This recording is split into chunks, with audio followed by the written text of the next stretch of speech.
Bueno, muy buenas tardes y muchísimas gracias, Rita, por esta invitación. Recordaba hace un instante con Casella que la primera vez que tuve la dicha de hablar en esta casa fue por invitación de Ricardo Balbín y Miguel Ángel Zavala Ortiz. Los años han pasado y esta casa está de pie.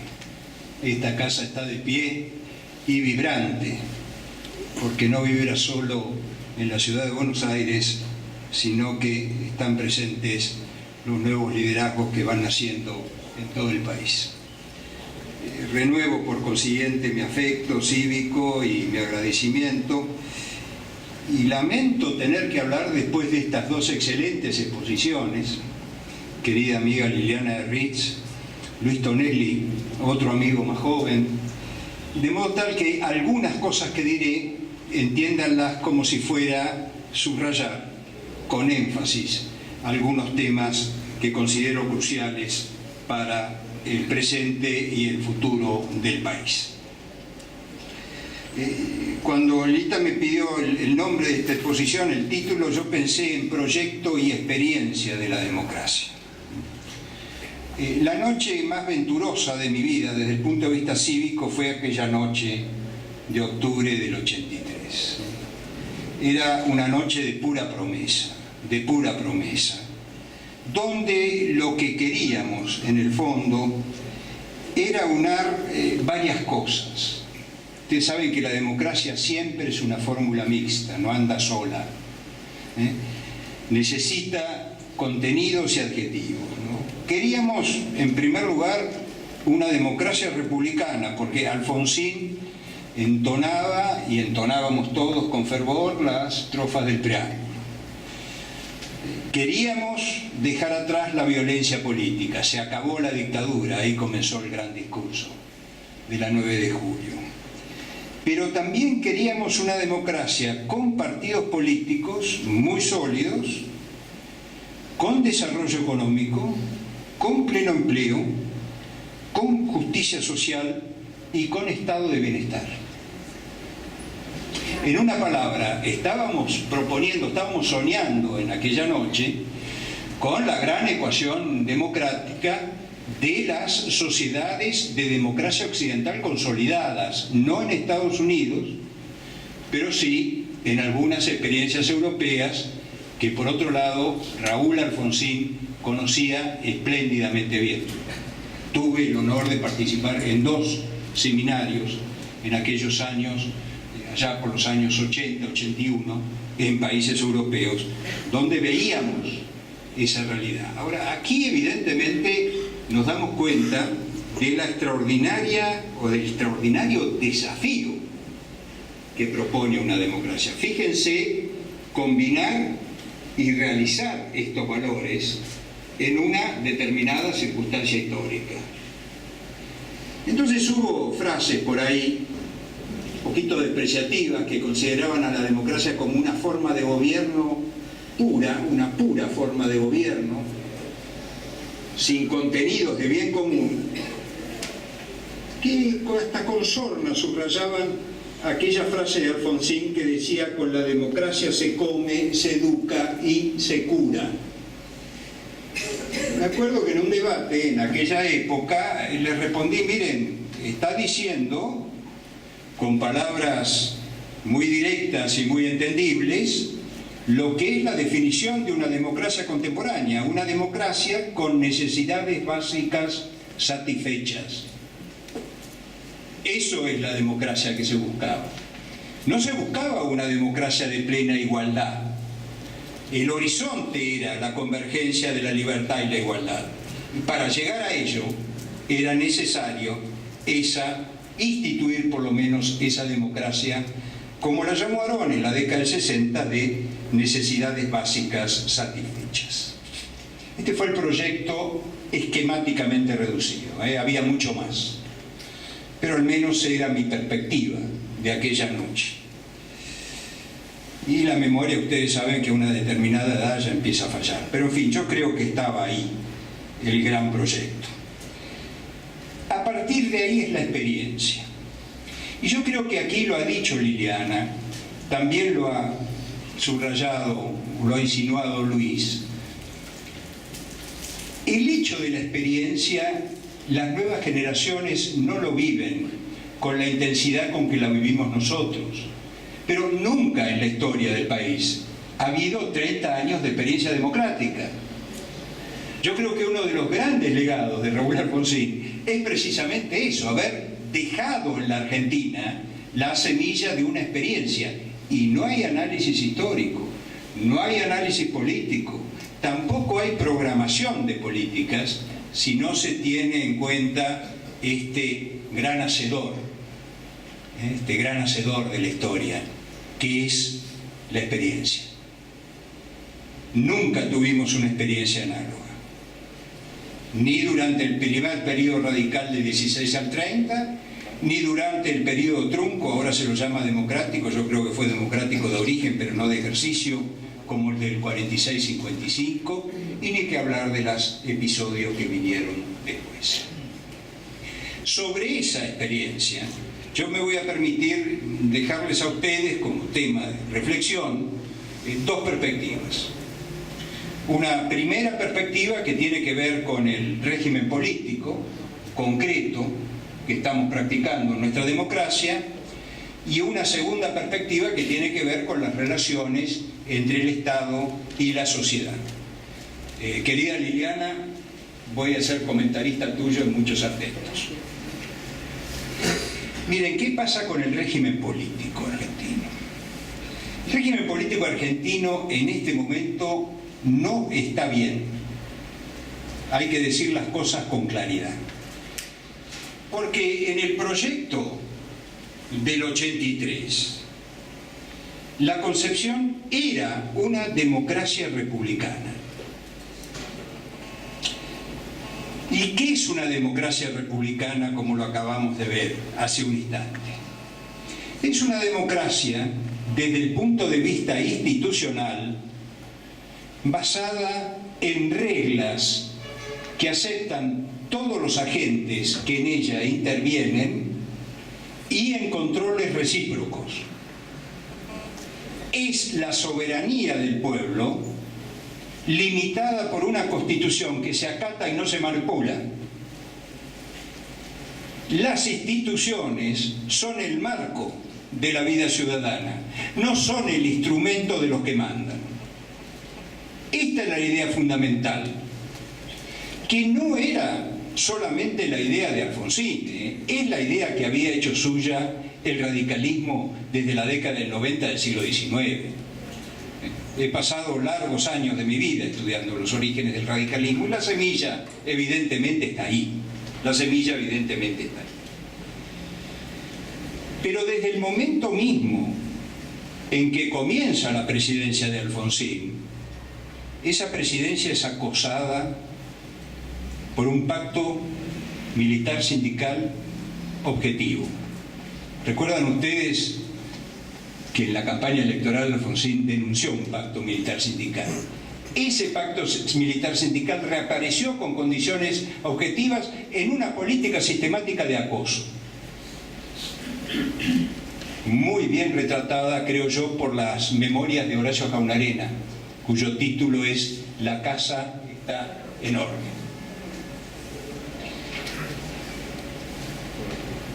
Esto es muy importante, porque la oposición que se hacía en ese momento, lo vimos después, era una oposición que buscaba una democracia, sí, porque todos estábamos de acuerdo de que la soberanía del pueblo era un valor indiscutible e irrenunciable, pero una democracia muy diferente desde el punto de vista institucional. Nuestra democracia, insisto, era la democracia de los poderes en control recíproco. Lo que se buscó en el primer periodo menemista durante 10 años es una democracia basada en la hegemonía del poder ejecutivo y que no acepta la alternancia como proyecto, como intención, que desemboca naturalmente en el reeleccionismo. Entonces, la democracia argentina ha tenido dos largos periodos, los dos de más de una década, donde la democracia que se practicó no fue la democracia republicana, fue la democracia basada en la hegemonía del poder ejecutivo, a la cual deberían subordinarse tanto el Congreso, entendido como una caja registradora, como el Poder Judicial y, lo que Liliana y Luis han mostrado muy bien, la constelación de poderes mediáticos que hoy operan en la sociedad. Es una democracia, sin lugar a dudas, se vota, pero es un voto que no está sometido a los límites republicanos de la soberanía del pueblo. Por otro lado, como hemos visto, este tipo de democracia es una democracia basada en instrumentos que se van renovando sistemáticamente. Es preciso darse cuenta que la emergencia en la Argentina, las leyes de emergencia en la Argentina, son hoy lo ordinario y no lo extraordinario. El actual gobierno ya tiene leyes de emergencia hasta culminar su mandato en el año 2015. Es una democracia por consiguiente arbitraria, porque el gran problema de las democracias, y este es un problema antiguo, que viene de muy lejos, es como controlar al poder, valga la redundancia, más poderoso que hoy existe en el mundo, que es el poder ejecutivo. Si no, vean ustedes el drama extraordinario que está viviendo la democracia en los Estados Unidos. ¿Quién controla el aparato de inteligencia de la presidencia de los Estados Unidos, que está controlando no solo a los países hipotéticamente enemigos o adversarios, sino a los países aliados? ¿Quién es capaz de poner coto a este extraordinario aparato de una burocracia sin freno? Obviamente, la única camino que existe es el de la democracia republicana, es decir, de las instituciones propias de la República. Esto está extraordinariamente debilitado en el país porque se ha debilitado durante 20 años. Democracia hegemónica ha habido en el país en su versión de populismo de derecha y en su versión, llamémosla así, de populismo de izquierda. Pero la matriz institucional de las dos experiencias, la de Menem y la del matrimonio Kirchner, en mi opinión, si no es idéntica, es muy parecida. La culminación de todo esto, y lo digo hoy en esta casa de la Unión Cívica Radical, que acoge a un partido que en estas elecciones de las PASO y en las definitivas del domingo pasado ha reivindicado tal vez como nunca en las últimas décadas su condición de partido federalista. Ustedes saben que la Unión Cívica Radical nació como un gran partido federalista. Es la doctrina de Alem, sobre todo enfrentando el roquismo, y sin lugar a dudas es la imagen de país que asume Irigoyen. El genio de Irigoyen está en su genio organizativo, que con muy pocos medios logra implantar un partido en todo el país. Su vicepresidente en el año 1916 venía de La Rioja, Pelagio Luna. Entonces, decir esto en este momento en la Casa Radical me parece muy significativo, porque una de las características de esta democracia basada en la hegemonía del Poder Ejecutivo es la subordinación y el maltrato del sistema federal. El gran problema que hoy tienen las pocas provincias que están gobernadas por la oposición es que esas provincias son vistas como enemigas o como con sospecha. Y si no, vean ustedes las dificultades que atraviesa la provincia de Santa Fe por no tener la cobertura necesaria en materia de política de seguridad y en relación concreta con el narcotráfico. Es decir, el tipo de democracia que durante estos 10 años ha predominado es una democracia que combina el federalismo electoral con un unitarismo fiscal de hecho. Por consiguiente, las provincias se transforman en agentes mendicantes del príncipe. Dependen de la buena voluntad del príncipe, sea masculino o femenino. Y además, ese sistema es el que ha engendrado en la Argentina, en muchos aspectos, en muchas provincias, un federalismo que no dudo en calificar de feudal. Ustedes saben que de ahí viene la palabra federalismo, ¿no? De feudos. Bueno, hay muchas provincias, y lo saben los radicales que forzadamente han cumplido en esas provincias el papel de opositores, que tienen esos rasgos. Debido a la configuración unitaria desde el punto de vista fiscal que tiene el federalismo en nuestro país. Lo positivo de todo esto es que, si bien la democracia republicana no ha prevalecido, es un hecho, tampoco ha prevalecido la hegemonía. La tensión que hoy existe, ¿verdad?, en la política argentina. Como decía un cómico de fama hace 20 años, quieren y no pueden. Quieren y no pueden.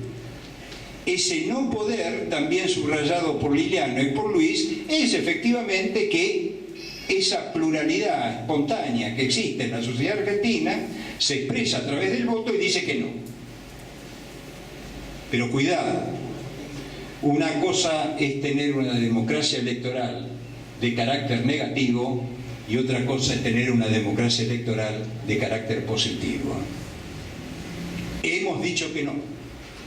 Por consiguiente, ahora entramos en el crepúsculo de estas hegemonías que, como no resuelven el problema de la sucesión, porque se condensan en el reeleccionismo, bueno, cuando pierden no saben qué hacer. Los pataleos son muy grandes, las incertidumbres mayores, más si se cruzan problemas de salud. No quiero aburrirlos más tiempo y voy a la segunda perspectiva. La segunda perspectiva, les confieso, queridas amigas y amigos, es la que más me preocupa. Porque de algún modo, en lo que se refiere a poner freno electoral a este concepto hegemónico de la democracia, en algo hemos avanzado. Le pusimos freno electoral a Menem, no resolvimos el problema con la alianza y ahora le hemos puesto un freno electoral a la dominación kirchnerista.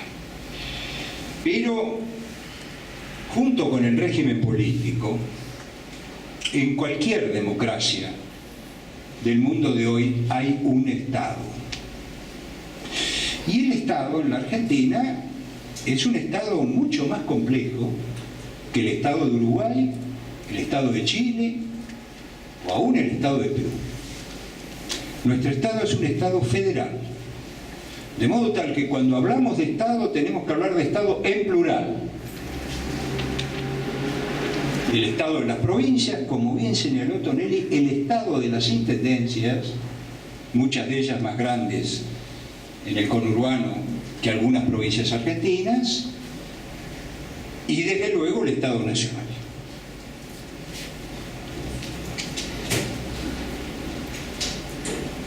El Estado históricamente, podemos hablar horas, meses y años sobre esto, se constituyó sobre tres planos.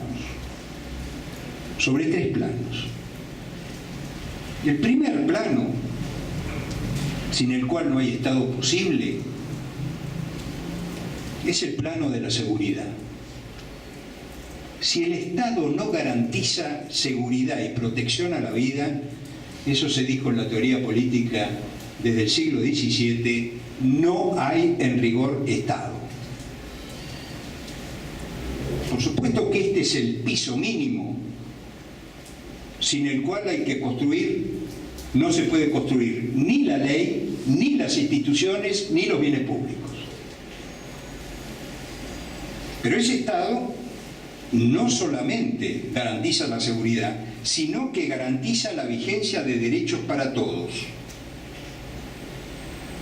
Y son muchos los derechos, porque la noción de derechos es una noción también histórica, que va avanzando a través de la historia a la medida en que la democracia plantea más demandas.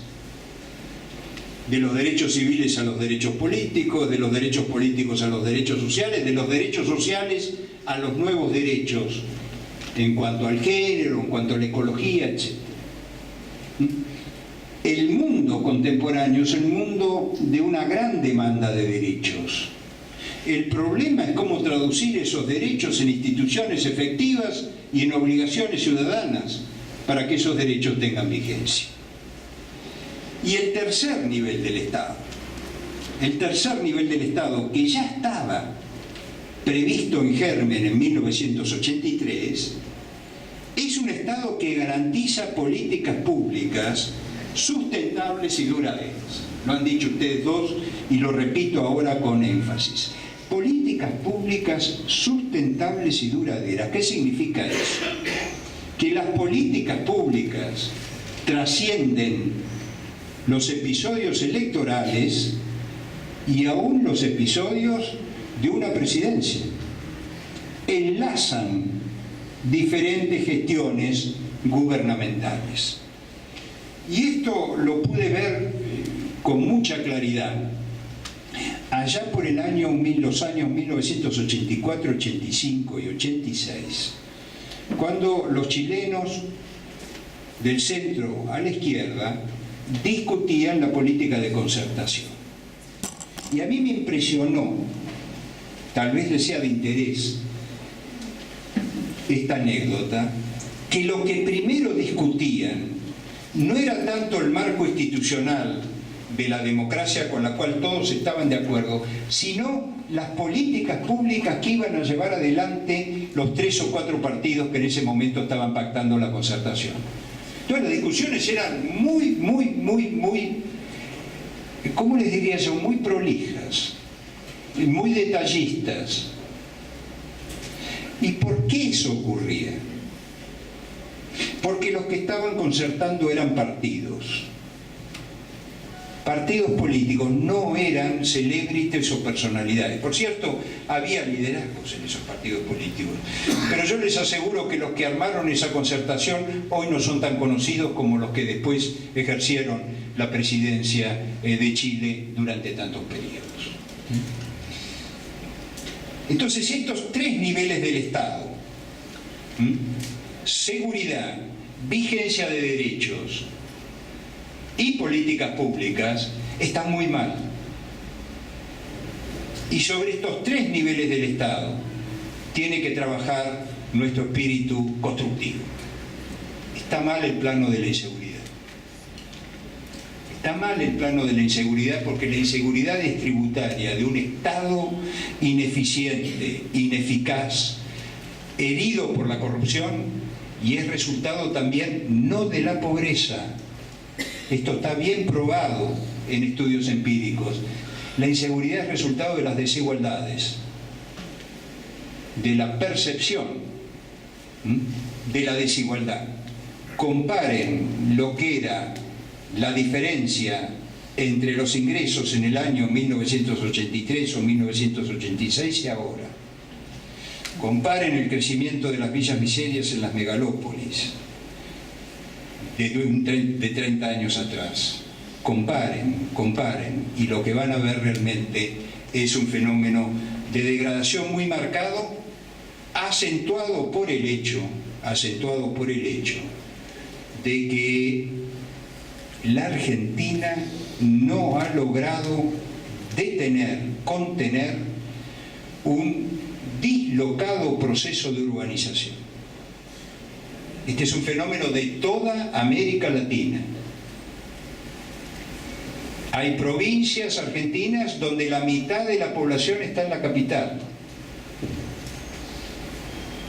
Salta, que ha tenido un resultado electoral al cual hay que prestarle muchísima atención, la mitad de la población de Salta, estuve hace 2 años con motivo del centenario de la ley Sáenz Peña, no, hace un año, la mitad de la población de Salta está dentro de esa ciudad que para la escala salteña es una megalópolis. Entonces, trabajar la seguridad y junto con la seguridad la defensa requiere un esfuerzo muy grande que tiene que trascender la propia retórica electoral. Y no tenemos política de seguridad en el orden nacional y no tenemos política de defensa del orden nacional. Pues claro, al no tener política de defensa, eso incide directamente sobre la política de seguridad, y vuelvo al caso de Santa Fe. En el segundo nivel hay un tema muy interesante, ¿no?, que es el de la vigencia de los derechos para todos. Yo creo que en estos 30 años en materia de nuevos derechos hemos avanzado mucho. Para señalar dos hitos, desde el momento en que votamos la ley de divorcio vincular hasta el momento que se vota la ley de matrimonio igualitario. Argentina en ese sentido ha avanzado mucho en lo que se refiere a los nuevos derechos. En lo que no hemos avanzado es en garantizar la vigencia de los antiguos derechos, del derecho a la seguridad, del derecho a la educación, del derecho a la salud. Eso es lo que falla.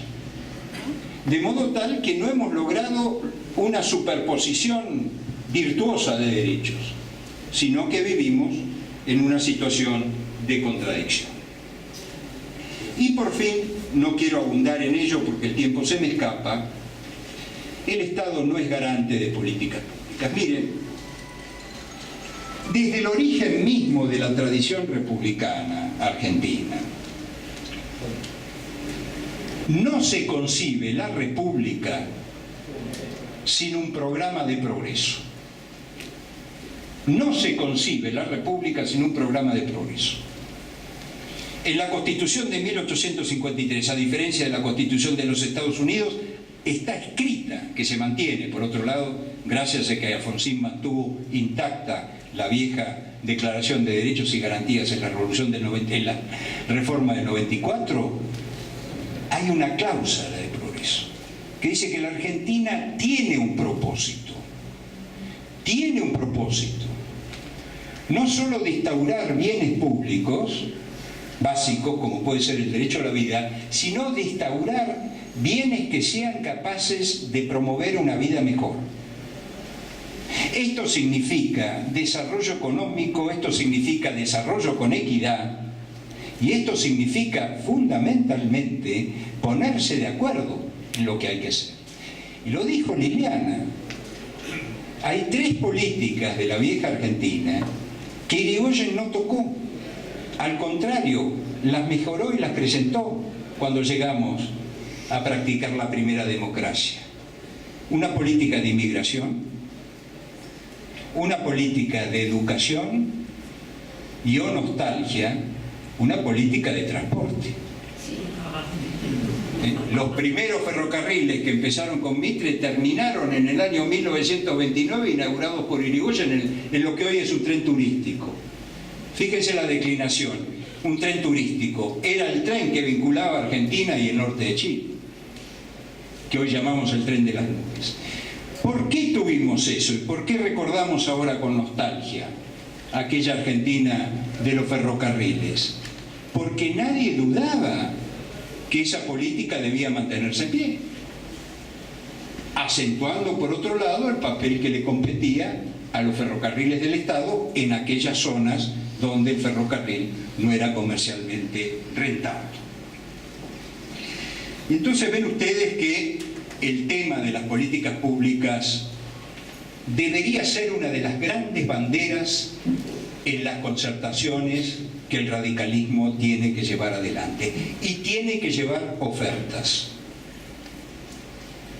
en materia de seguridad, en materia de transportes, en materia de energía. ¿Se dan cuenta que la Argentina está viviendo sobre áreas potencialmente riquísimas y no tenemos una ley de energía que coordine el plano nacional con el plano provincial? Este es el desafío. Este es el gran desafío. que evidentemente tiene que rozar también los grandes temas macroeconómicos. No es posible, amigas y amigas del radicalismo, que la Argentina esté atrás hoy de las experiencias bien institucionalizadas en Uruguay, en Chile, en Brasil, en Perú. ¿Cómo es posible que no hemos logrado doblegar a la inflación en 30 años? ¿Por qué? Porque, como dijo Felipe González, la macroeconomía no es ni de izquierda ni derecha. Hay que saber usar con rigor las reglas de la macroeconomía, porque la moneda es un bien público tan importante como la seguridad. Y podríamos seguir avanzando. Tenemos pendiente una reforma fiscal, federalismo, no tenemos ley de coparticipación federal. Alfonsín la tuvo, Alfonsín la tuvo. No tenemos ley de coparticipación federal.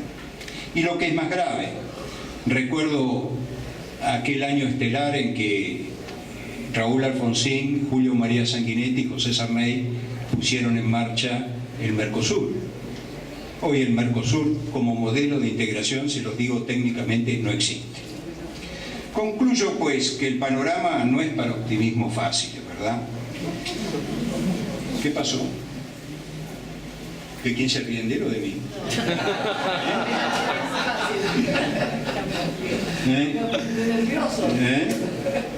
Optimismo no, y fáciles tampoco, y tampoco para relatos confeccionados, ¿verdad?, por estos consejeros del príncipe que alimentan la propaganda oficial.